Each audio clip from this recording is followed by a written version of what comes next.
What is going on, guys? Welcome to your 77th Java tutorial, and in this tutorial we're going to be learning about something called adapter classes. Now, in the last tutorial, when we implemented from the interface like mouse listener and mouse motion listener, we had to implement 7 different methods, and those are kind of time consuming, and sometimes you don't always want your program to detect all of those different methods. Sometimes you only want your program to be able to tell when a user clicks something instead of drag, release, move. You only need one of those. So what Java did is, in order to kind of save you some time, they made something called an adapter class. And what an adapter class does is it already implements an interface, and it overrides it with a method body that is pretty much a blank body, or pretty much a body that does nothing. And you're saying, alright, what's the point of that? Well, in that way, when you inherit from an adapter class, you only have to override the methods that you need. So it's pretty cool in the sense that you don't have to override all of those 7 time-consuming methods like we did before. You only have to override the ones that you're going to use, and the rest, whenever you do them, they just don't do anything at all, just like we wanted them to. So let me go ahead and show you guys what I'm talking about. I'm going to make 2 variables for our program. Again, get all your imports right here. And the first thing, they're both going to be private variables. I'm going to put string in details. And what this program is going to do is it's pretty much just going to say how many times, well, you'll see what it does. But pretty much this details is going to tell what's going to be displayed in the status bar. So that's all you need to know for now. Private J label, and just put status bar or whatever you named it last time. And now we got 2 private variables. The status bar and the details is pretty much going to be the text that's going to appear in your status bar. So now we can go ahead and build our constructor, which is public GUI. It's not going to take any parameters, and for the body, let's go ahead and add a title, super title, since you should always have a title. Get that out of there. We'll name it Toodle. I mean, why not? Might as well. Next, we can go ahead and build our status bar, which is the only thing we're really going to want to appear in the window. So, wow, I really messed that up. Status bar, and set equal to new J label, and just have the text by default. Just put this is default. It's just going to be the first thing that appears. After we start doing the stuff, this is going to disappear. But now let's go ahead and add this to the window.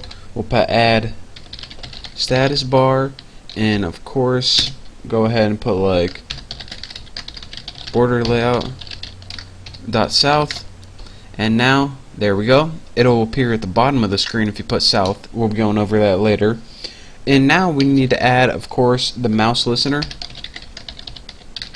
just like that. Add mouse listener, and the parameter it takes here is an object of the class we're going to build, and we're going to be building a new class called new mouse class, and don't forget your empty parameters for that. So make sure we didn't mess. Oh, I know we're getting an error because we didn't build the class yet. So let's go ahead and create a class called mouse class. And what this mouse class is, well, let's just go ahead and private class mouse class extends. So we need to build a mouse class because that's what the parameter it took. In our class, we're going to pretty much define how to handle these mouse events, and we want it to extend mouse adapter. In this adapter class that we're extending from, this is the class that's built into Java already, so this can be custom whatever you named, but this has to mean mouse adapter. You have to type it just like that. And again, this adapter class is going to allow you to overwrite only the methods that you need to overwrite.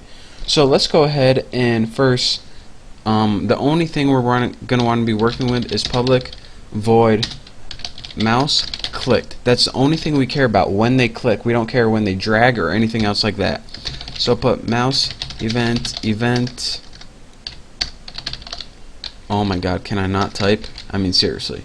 Mouse event, and let's go ahead and type what do we want to happen when they click the mouse.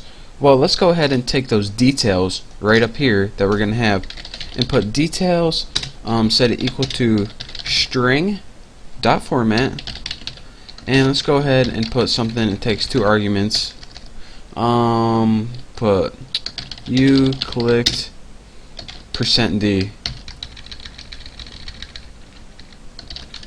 So it's going to say you clicked %d, and for %d, what we want to do is take that event, which is pretty much means when we click, and put get click count, just like that. Bam, already filled it in for us. So it's going to say you clicked 5, 6, 18, whatever. Doesn't fill in the end yet. So now we're going to have to make an if statement, and we're going to have 3 parameters to finish this detail variable. So if event, and here's another kind of confusing thing, dot is meta down, and if you're saying, alright, what the heck is meta down and what's it mean? Well, whenever you're building a Java program, you don't really know what kind of mouse the user is using. There's 3 kind of main mouses. There's a 1-button mouse like on the Mac, a 2-button, which is like old classic, or a 3-button mouse, and the 3rd button is that scroll wheel. So in order to distinguish the types of buttons that they have, you just can't assume that all your users are using the same one. So if you ever use the Mac, then how they make up for this the right mouse button is they have something called meta, which is called the command or Apple key, that they can hold down, and when they click the mouse it simulates the right mouse button, or they can hold the Alt key, and when they click the Alt key and click their mouse it simulates the Alt is the center mouse button. So that is how you can tell. For now, when we click the right mouse button it's going to work perfectly, but this pretty much is just for people who use special like 1-button or 2-button mouses. If you have a 3-button mouse, then this is pretty much what it does. So if meta button is down, or is meta down, take your details, and I know I'm probably just going to explain it a lot easier just by showing you what the program is, but add to the end of that details variable, so you clicked 5, we'll say for example, and then go ahead and what do we want to append? Alright, there we go. With right mouse button. So if meta is down, which is mean if they click the right mouse button or if they hold down that meta key, it's going to say with the right mouse button. Else if what else do we want to test? Event is alt down, just like that. Let's go ahead and first put that back, and details plus equals with center mouse button. And the cool thing about this, else by default you don't have to test anything because you know it's just a regular click. Down with left mouse button. So that's how you distinguish between the right, the center, and the left mouse button for different types of mice. And I spelled details wrong, and now I spelled it right.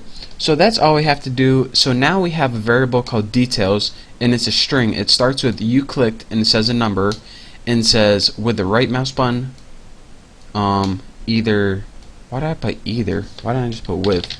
Embarrassing.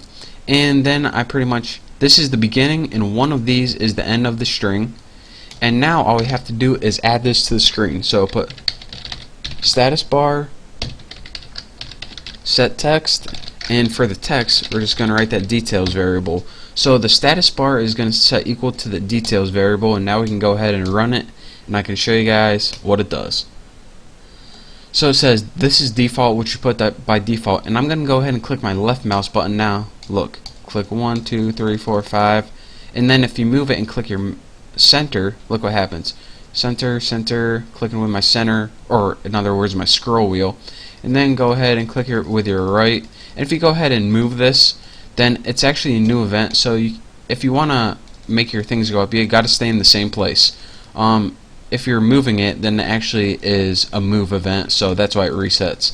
But that's your basics of how to distinguish between the right, the center, and left, and also how to use a mouse adapter class to only overwrite the methods that you want. Again, we only overwrote one method, and we didn't have to overwrite all 7 for our program to work, so that's the power of a mouse adapter class. But for now, thank you guys for watching. Don't forget to subscribe, and I'll see you next time.